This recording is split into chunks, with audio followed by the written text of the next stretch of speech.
Okay, so I am going to share my screen.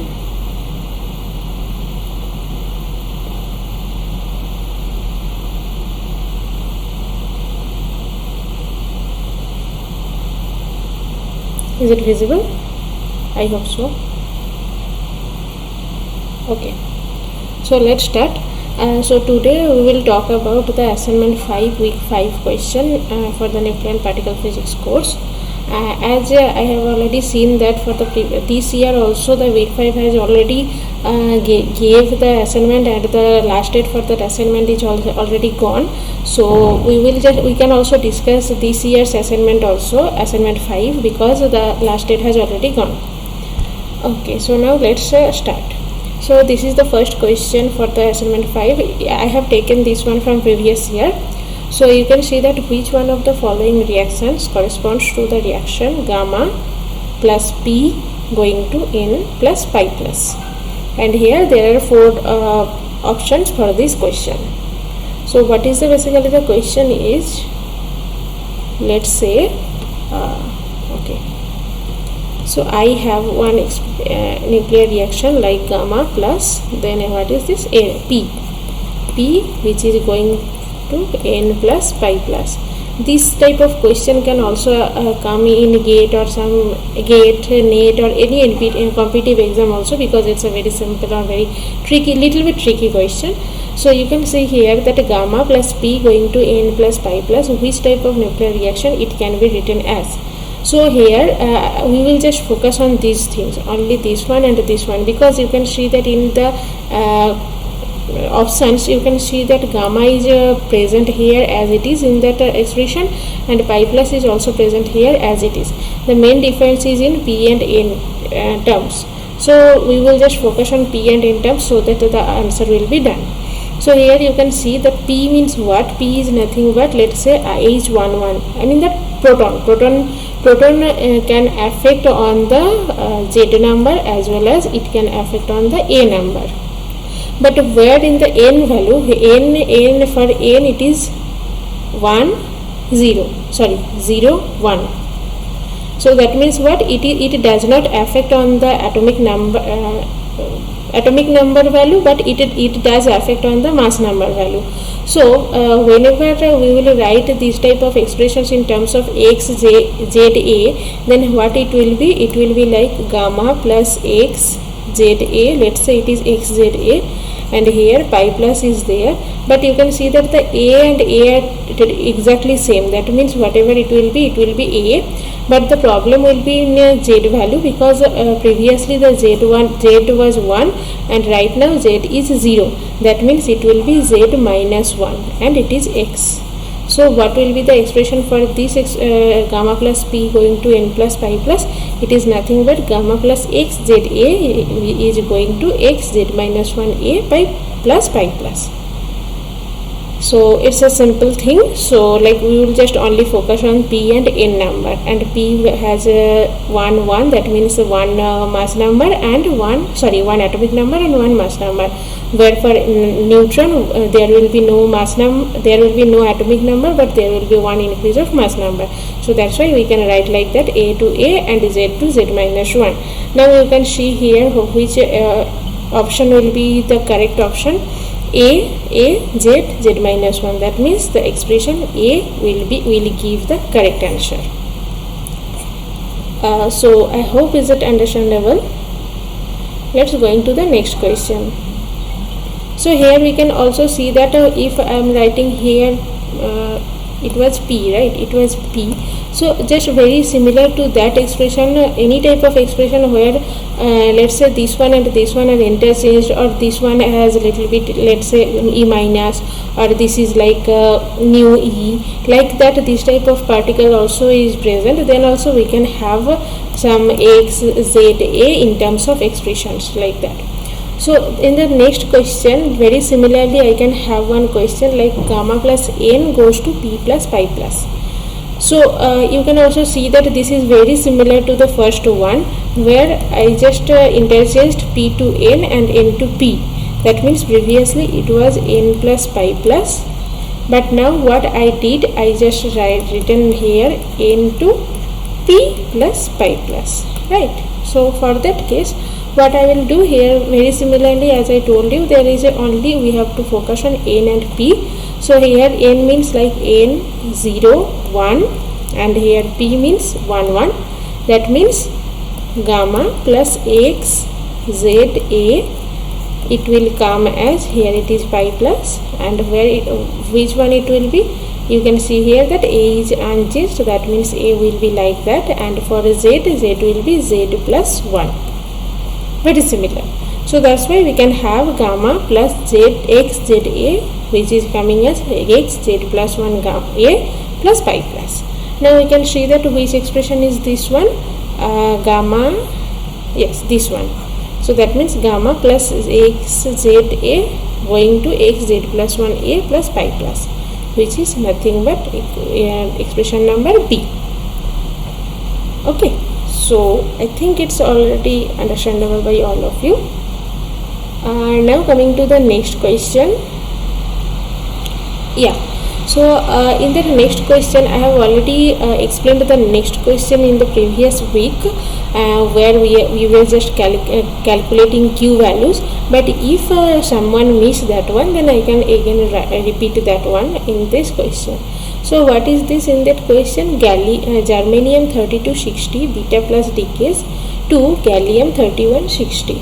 Now if their atomic masses are 59.97019 U and 59.95706 U respectively, what is the Q value of the reaction in MeV units? So we have to calculate the Q value in the unit of MeV, and what they are given, they have given the atomic mass of germanium and atomic mass of gallium. So by seeing these things, we can have the Q value of the reaction. So let's start with the reaction at first. The reaction will be like that: germanium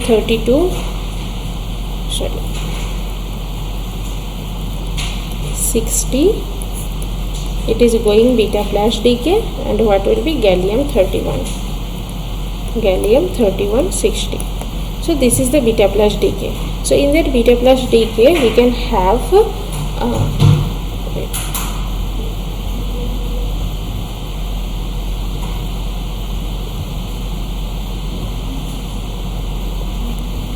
okay, yes,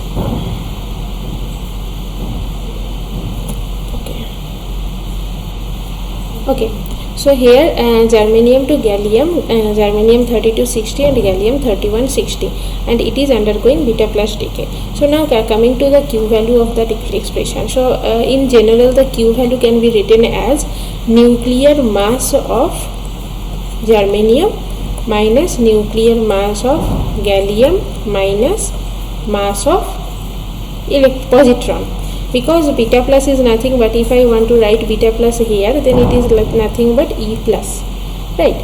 So the Q value is like that: nuclear mass of germanium minus nuclear mass of gallium minus mass of positron.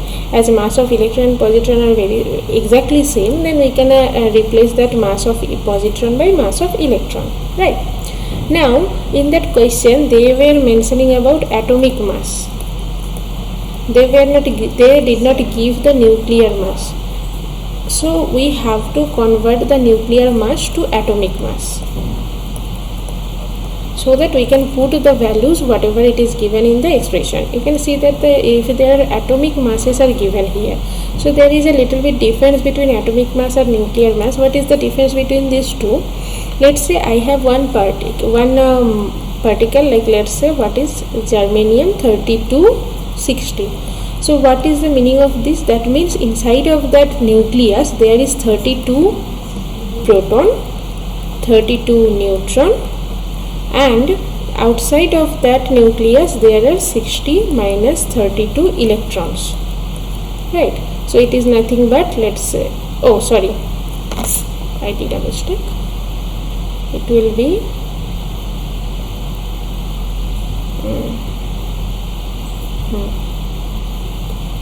it will be 32 proton and 60 minus 32 neutron. What is this one? 60 minus 32 means 8 and 28. So 28 neutron is there inside the nucleus, and outside of the nucleus there are 32 electrons. So this is the configuration for germanium 30 to 60. So if I write here nuclear mass at atomic mass, what is this one? So atomic mass means atomic mass of germanium. This is the combination of nuclear mass and electron mass, right? Because that means nuclear mass of Ge plus how many electrons are there? 32. That means 32 m of E minus. So 32 into m of E minus, because I have to mention here E minus, one electron have a mass of Me, then there is 32 electrons, so that means 32 into Me minus. So this is the atomic mass for germanium. Now if I write here nuclear mass of germanium, so what will be the value? Just side change. So nuclear mass of germanium will be atomic mass of germanium minus 32 of Me minus, right? Now similarly I can write here nuclear mass of gallium is atomic mass of gallium minus how many gallium electrons are there? For gallium the electron number is 31. You can see here that Z value is 31. So that means for gallium it is 31 Me minus. So now we have the expression for nuclear masses in terms of atomic masses. Now we will just put this in Q value expression. I have told you Q value means nuclear mass of germanium minus nuclear mass of gallium minus m of E minus. I mean E plus basically it was, but E plus and E minus mass has exactly same, so that's why we can write Me minus also. So now let's see nuclear mass of gallium minus m of E minus. Now we will just put the value of nu Ge and nu Ga, whatever it is written in that in terms of atomic masses. So in terms of atomic mass, if we will write that one, then what will be? So here you can see that atomic mass of Ge minus 32, right? So 32 Me minus atomic mass of gallium minus, now it is minus and minus again, then it is plus m of E minus, then again I have m of E minus, right? Then if I just calculate a little bit, then it will have the like germanium minus atomic mass of gallium minus, you can see here 32 minus 31 plus 1 Me minus. So what is the resultant value for that? The resultant value is germanium minus atomic of gallium minus 32 plus 1 31, 3 minus 31, that means 2 m of E minus. So this is the value for the Q, I mean this is the, sorry,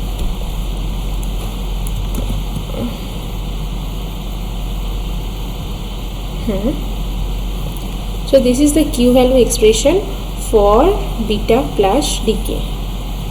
We have already explained that one in the last class, but still as the question is there, so that's why we have explained here also. So here atomic mass of germanium minus atomic mass of gallium minus 2 into m of E minus. This is nothing but Q value. Now you can see that in our expression they have already mentioned what are the atomic masses for germanium and gallium, and we also know that what is the mass of electron, 0.511 MeV. Right, so we will just convert these things and we will calculate the Q value for this. So what is the atomic mass? 5. Okay, I'm just going to write these things. Germanium atomic gallium and mass of E minus. Mass of E minus is 0.511 MeV. So if I convert this to U unit, then it is 931.5, and for these two we have to write the expression whatever it is given, 559.97019, 59.97019 U, and here it is 59.95706. 95706 U. Now if we calculate that one, let's say I'm just calculating the Q value here.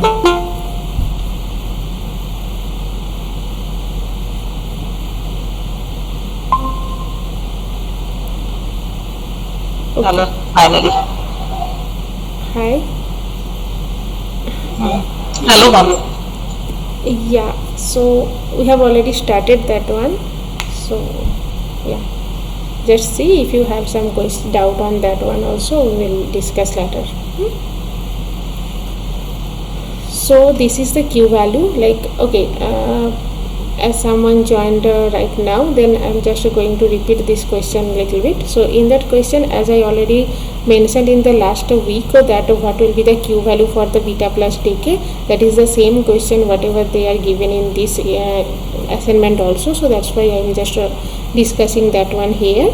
So for the beta plus decay, what will be the Q value, and according to that Q value, we are just, they have mentioned that atomic masses for germanium and gallium. So with this value, we are just going to calculate Q value. So I'm just at the very last moment of this expression. So you can see that this is the Q value expression: atomic mass of germanium minus atomic mass of gallium minus 2 into mass of electron. Then I have already mentioned these values here. Then right now what we will do, we will just calculate the value of Q. I don't know how the recording has stopped. Okay, fine. So ND2 is this one. Now we are just calculating with respect to 432. So if I just calculate a little bit, it's a very simple thing, just calculation is there. So what is the calculation value here? You can see that minus, okay, for that I need advanced level thing, cos 15, because I want to know the cos 15 value. So this is cos 15. Now we have to come again here, cos 15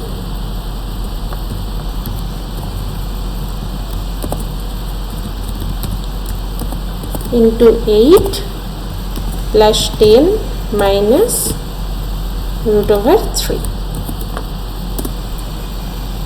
Okay, now this is into 432. Now you can see that it is nothing but 1655.77. so it is like, if I write here 1655.7, what is the 1655.77? So it is approximately 1656. So if you just see the question here 1656 is there. So the actual answer will be D1. Okay, D. Okay, so I think you have already done that one, because it was in the previous, it was in the assignment 5 question. So in the above question, how many particles would be detected by D1 when the flux density is doubled? Now that is a interesting thing. So you got this one, right? F delta T N d sigma d omega, and it is theta phi.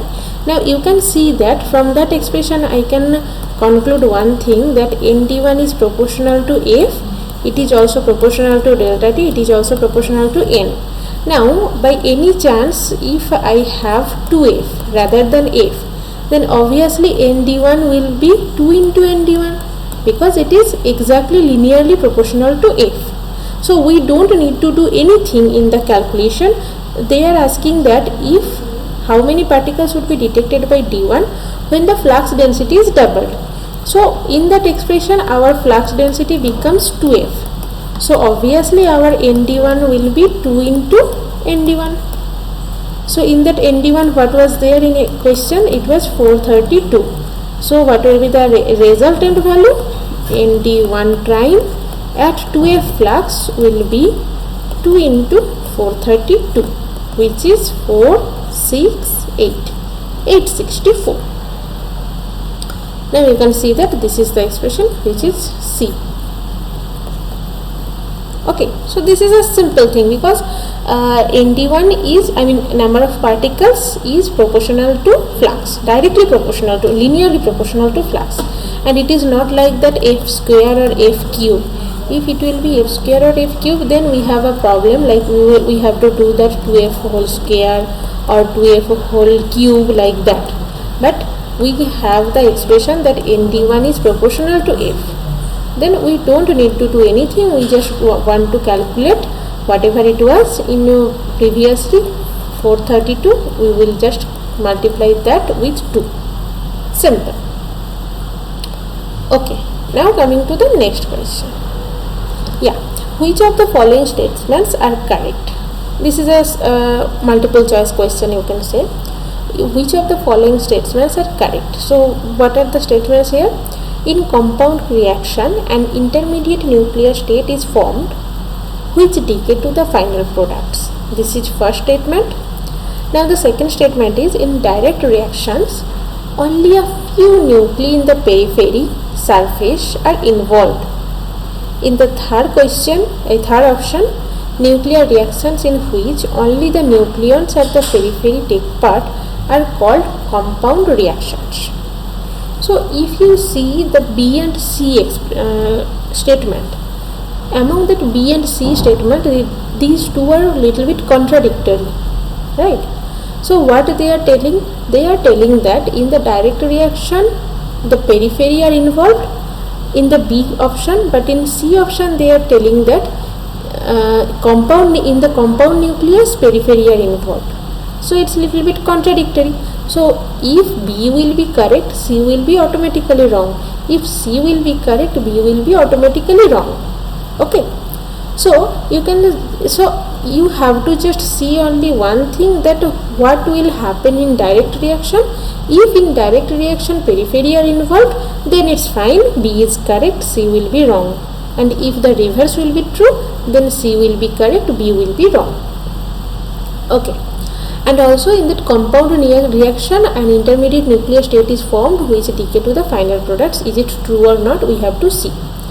So if you people have already attended the Paulus lecture, then it's already clear to all of you that which one will be correct and which one will be wrong. But still I am just going to tell you little bit about compound nucleus and compound reaction and direct reaction. Okay. So in that compound nucleus reaction, what will happen? Let's say I have one projectile. Projectile means it may be like proton, neutron, gamma particle, electron, something like that, very small particles. Okay, these are projectiles. So I am writing it as A. I am just putting the same notation whatever sir used in his lecture, so that there will be no confusion. So A plus X. X is a particle, target for projectile. Then what will happen? It will happen, let's say, Y plus B. B is outgoing particle and this is the final product. So in that compound nucleus, what is happening? A has a very high energy. If A has a very high energy, then A can react with X with a very small range also. Like it will not be like that it will come and it will go directly, just like elastic scattering. It will not do anything because the energy of the A is very high, so that it will interact X with very intensely, and it will also interact with the inertmost nucleus of X. Okay. And what will happen? It may happen like there will be a new particle formed which is known as C star. So for the compound nucleus, there will be one new particle will form which is known as compound particle, and it is an intermediate state, and the star means this is not stable particle, this is a resonance particle. So in the compound nucleus case, A plus X can go to C star, but as I told you that C star is not a stable particle and it is a resonance particle, so immediately it will decay to some particles, let's say B plus Y. So this is the compound nucleus reaction. So now coming to the options, whatever it is given. In compound reaction, an intermediate nuclear state is formed which decay to the final products, right? Because I can see here A plus X will go to C star, which will come as B plus Y. So the intermediate state is C star. So the first option, whatever it is given here, this is correct. Okay. Now coming to the second option. In the second option, what is this? In direct reactions, only a few nuclei in the periphery are involved. So what is the definition for direct reaction? The direct reaction definition is this one, that any projectile will come and it will interact on the surface of the target only. It will just interact with the surface particles of the target and it will go as it is. So in the direct reaction, the reaction will be on periphery of the target. This is the definition of direct reaction. So whatever it is telling as in direct reactions, only a few nuclei in the periphery are involved, that is correct. Now I told you that B and C are little bit totally contradictory, right? Like they are saying that in direct reaction periphery are involved, in that C it is saying that in compound reaction periphery are involved. So obviously if B is correct, then C will not be correct. So which of the following statements are correct? The answer will be A and B. So I think it is understandable, right? I think there is no problem on that. As you people have already answered these questions, kindly discuss the assignment 6 like problems. Okay. So yeah, I will tell these things because like today I will just discuss about assignment 5 because the previous previous Sunday it was off, right? So that's why that Sunday questions I am going to discuss right now, and tomorrow at the same time 3 to 5 p.m. I will discuss the assignment 6 questions. Okay, ma'am. Okay. As we did not discuss assignment 5 question that previous week, so that's why I am just doing that one right now. Okay, so this is a very simple thing, and you have already answered these questions also, I think. Now coming to this one also, which of the following statements are correct? We can just see a little bit quickly. In compound reaction, intermediate nuclear state is formed, which decay to the final products. That is exactly same as previously. Now there is a different one thing. Nuclear reactions in which only the nucleus of the periphery take part are called compound reactions. It is not correct because we already see that in direct reactions periphery are involved.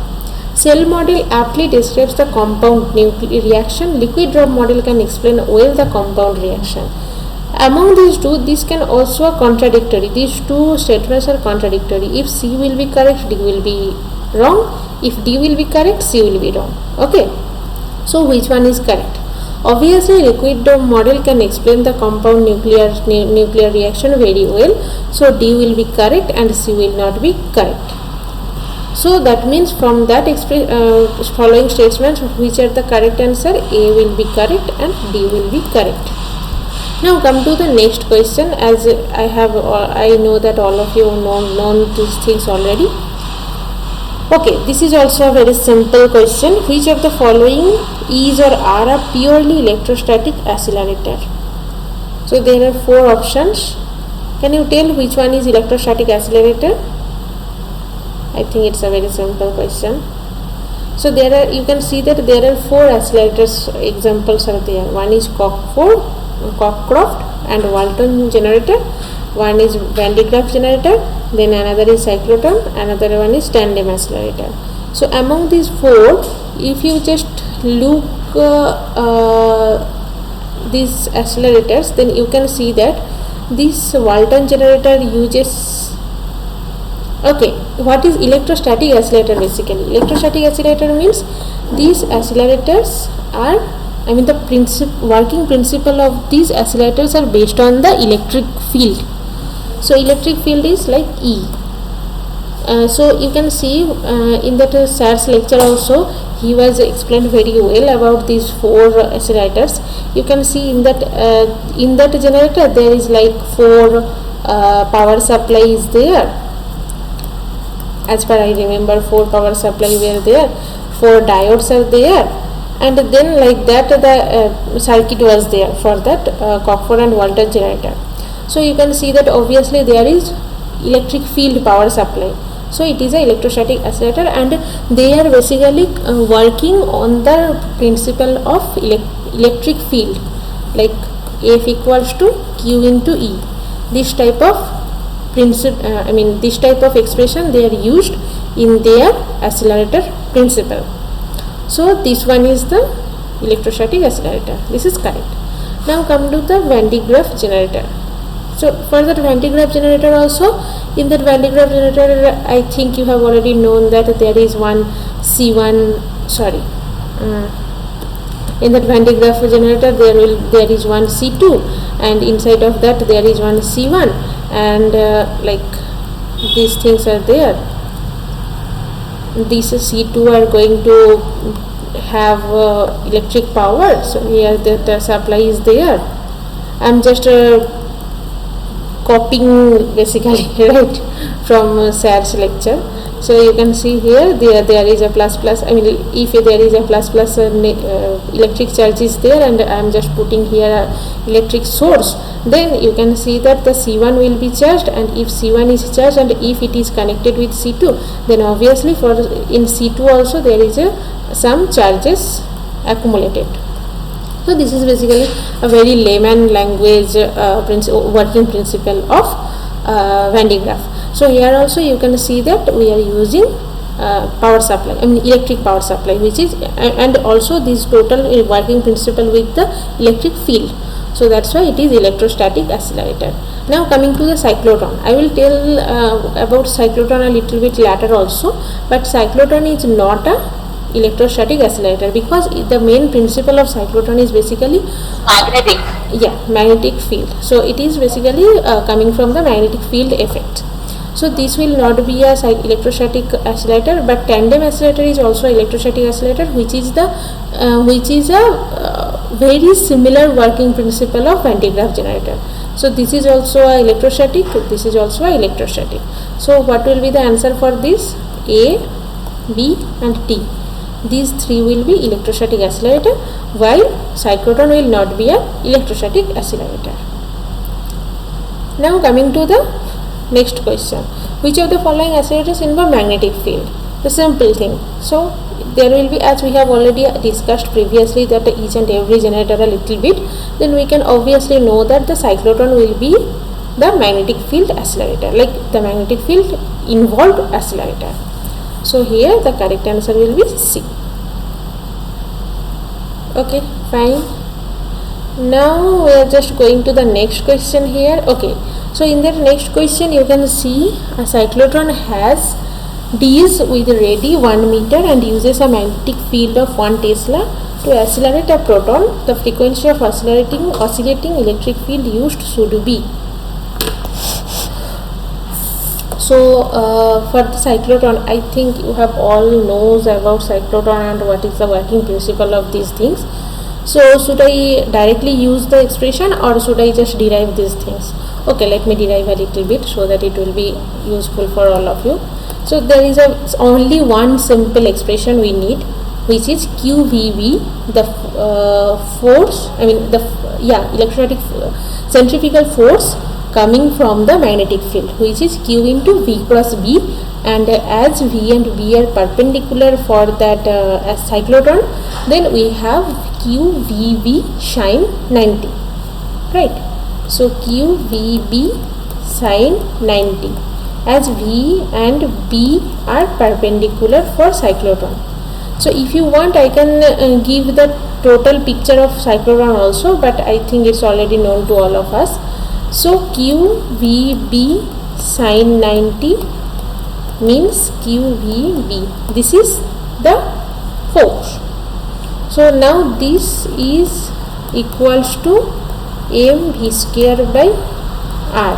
Why?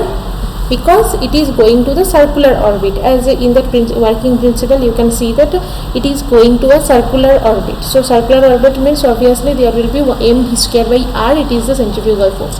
So these two should be equal to have the stable particle, and it will be circulating inside the disk. So if I write these things, this is one and only expression for calculating all the terms for cyclotron. Now what they are asking in that question, they are asking that what will be the frequency of oscillating electric field, and what they have given radii and Tesla, I mean that magnetic field. So they have given B value, they have given R value, right? And they are asking about frequency. Then what will be the frequency? Okay, so QVV mv square by R. Now you can see that there is two V's are there, then I can cut one V mv by R. Now let's say I am writing here V will be what? QB R by M.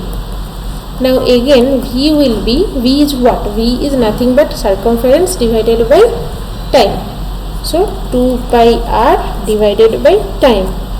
Then if I just put here 2 pi R divided by time, QB R by M, then I will write here, you can see that R is cancelling out, then 2 pi by T equals to QB by M. I have the expression for T, which is 2 pi M by QB. Now you can see that what is F? The frequency is nothing but 1 over T. So it is QB by 2 pi M, right? So if I write here, I think it was given that 1 Tesla was B, and there was also given that R is 1 meter or something, but we don't need R in that expression of F, right? So it's fine, like if they are giving, that is fine also. So what will be the Q value? Q value is 1.6 into 10 to the power minus 19. Then B is 1 Tesla, then 2 pi, and then M. M is what? M is the mass of the proton. I think it was given as protonite.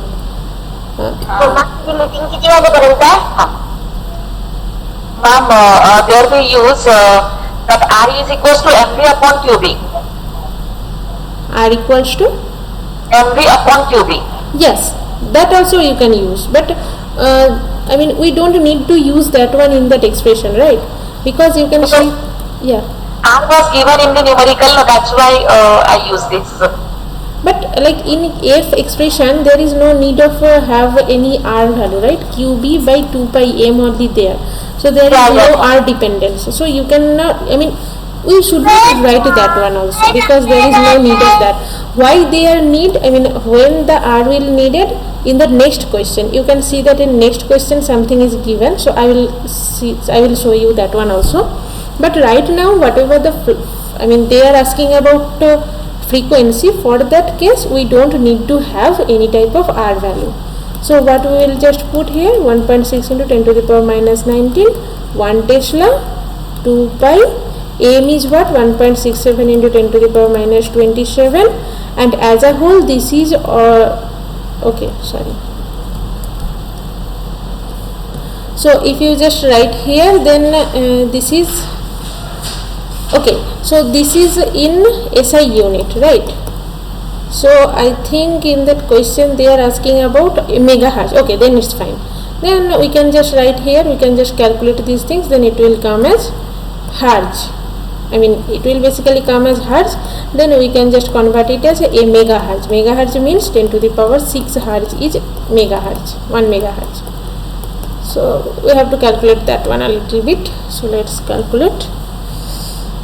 1.6 into 10 to the power minus 19. Oh, okay, I think this is not working properly. Okay, 1.6 divided by 2 into pi into 1.67, yes, 0.1524.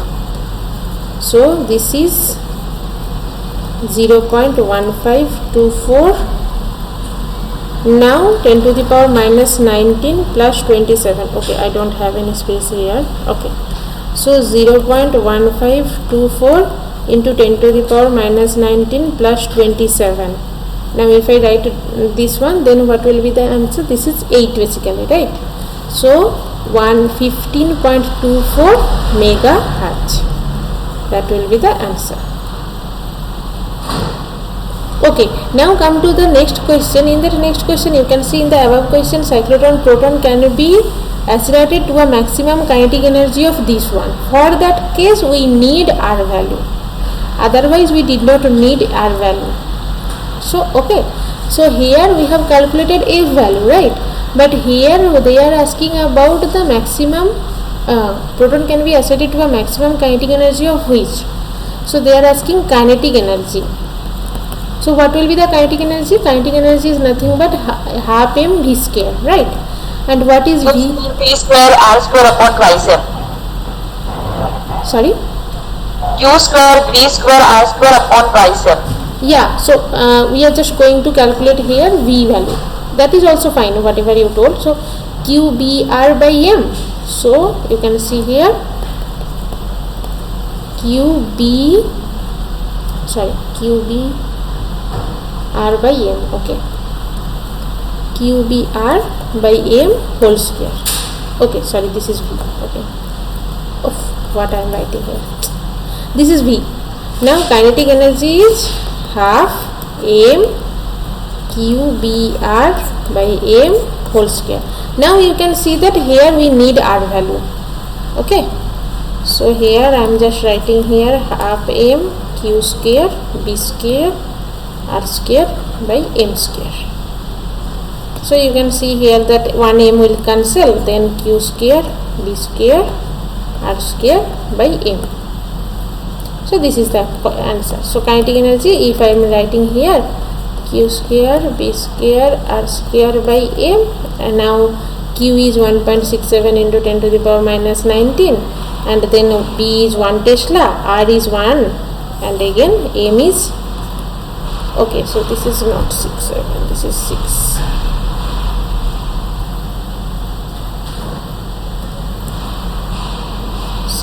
into 10 to the power minus 26 kg, and this is 2.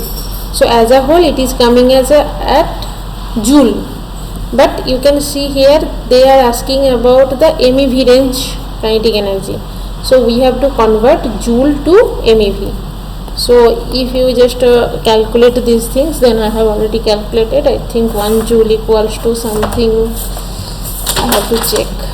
1.6 into 10 to the power minus 19 electron volt. Oh, okay. And after that in million electron volt. Yeah, like as a whole, if I am just going to calculate at an MeV, then it will be like 6.24 into 10 to the power 12 MeV, like that. Okay. Okay. Yeah. So if you just calculate this one, then if you just put these values here, so in that values you can see here q b r as a whole square, then 2 into m. Okay, fine. So if we will just calculate these things, let me calculate this one very quickly. 1.6 okay,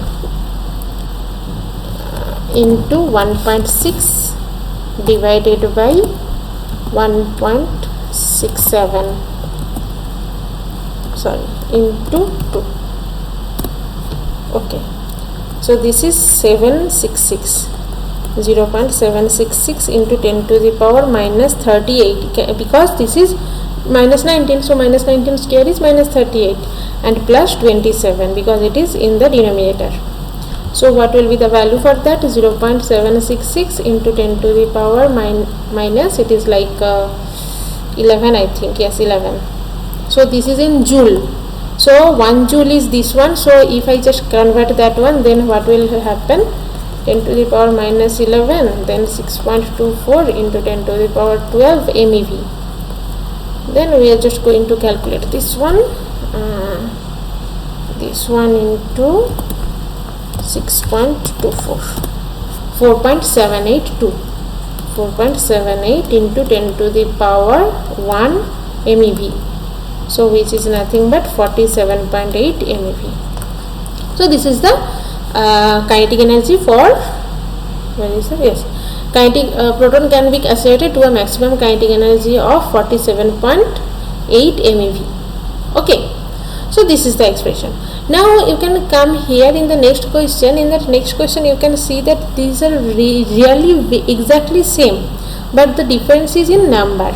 Only the radii has 5 meter and magnesium field has 3 Tesla, and they are asking for the frequency.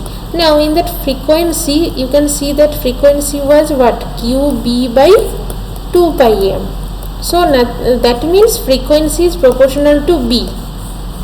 So previously B was 1 Tesla, right? Now the B is 3 Tesla. Sorry, that means our F prime will be 3 into F. Simple. So what we have calculated previously, I think F was previously, let me check what was the value for F, 15.24, right? So our F prime will be 15.24 into 3, because you can see that question, a cyclotron has D's with radii 5 meter and uses a magnetic field of 3 Tesla to accelerate a proton. The frequency of oscillating electric field used should be dash megahertz up to 1 decimal place. So exactly same question. So we are just going to calculate this one. 745. So this is megahertz. Okay. So our F, the frequency will be 45.72 megahertz. Fine. So this is the thing. Now again I think in the next question they are asking about the maximum kinetic energy. So for that also you can see that our kinetic energy had a proportionality of r square where after above, yeah, r square was there, yes. So previously r was 1 meter, now r is 5 meter. So whatever the answer will be, it is 25 times of kinetic energy of previous question. Okay, so kinetic energy of previous question was which one? Something 47.8. Now we are going to multiply this one with 47.8. This is in MeV. So because I think you understand that why I am calculating 5 square, because in that expression you can see that q square, b square, r square is there, and okay, now b square was also there, so obviously b square will be considered.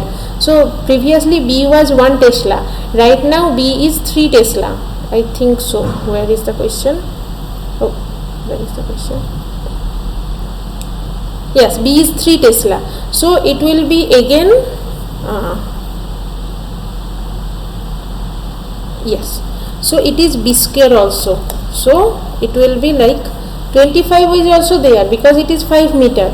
Now it is also 3 times 3 Tesla means 9 into 25 into ke previous, so we have to multiply with 9 also here. Then what will be the answer for that? 47.8 into 9 into 25, 10755, something like that. So this is 10755 MeV. So this will be the value for the kinetic energy, maximum kinetic energy for this question. So we need to do any other things, we just do whatever it was previously, and we are just seeing that how many dependency are there and how the dependency are coming here, r square or r or whatever.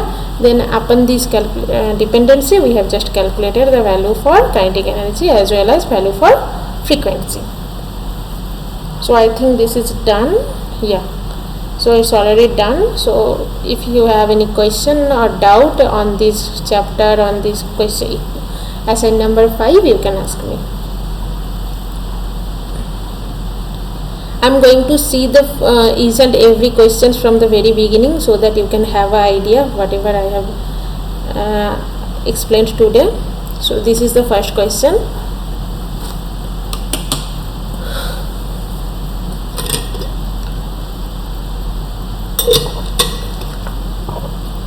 Which one of the following reactions corresponds to the reaction? This one. Now the second question is very similar. I have just interchanged P to N and N to P.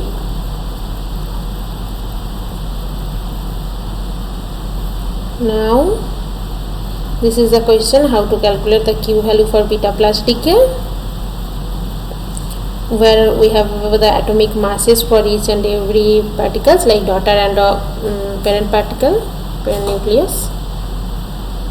Now very similarly, it is for beta minus decay. The previous one was for beta plus decay, it is for beta minus decay. And here also they have mentioned atomic masses for these HF and TA. Now in the next question, they were asking about D1 and D2 number of detected, how many particles will be detected in the detector D1 and D2.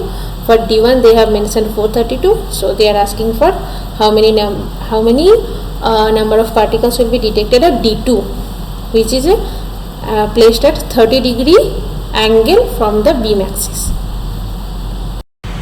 Okay, so now so they are asking that if our D1, if the flux will be doubled, then how many particles will be detected at D1. Now the next question is, which of the following statements are correct? So they were asking like compound nucleus and intermediate state is formed or not, and in direct reaction what is happening, like periphery surface are involved or not, and in compound nucleus also periphery surface or periphery are involved or not. Now coming to the next question. In the next question they are asking that what is compound nucleus, compound reaction. Then again that nuclear reaction has the periphery involved or not.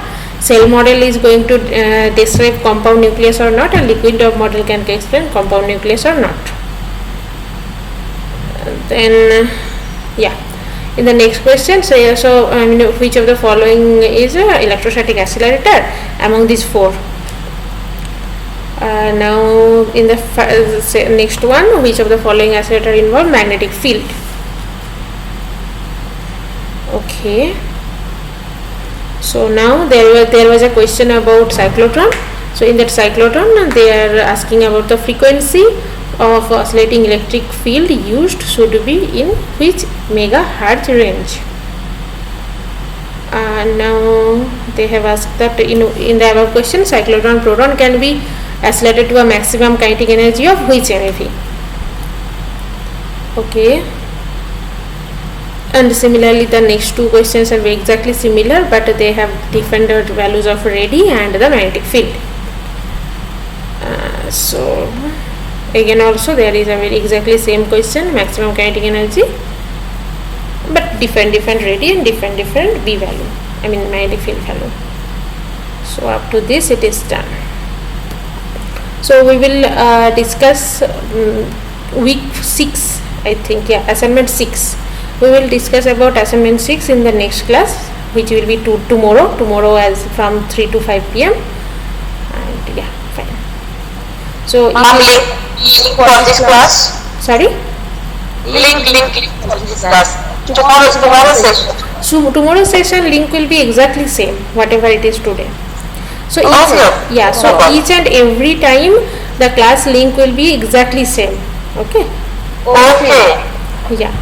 But the timing, actually I told in the previous week that there was a little bit difficult, change in the timing, but from tomorrow onwards the timing will be exactly same. It will be weekly once, which will be Sunday 3 to 5 p.m. Okay, thank you. So I think it's done. There is some comment or something. Okay, thank you. Okay, so I think it's already done, and as you people have already submitted assignment 5, so I think there will be no problem on that, and I hope there will be 100% correct answer you have done. So okay, so we will stop this one for today and we will meet tomorrow. Okay, bye bye.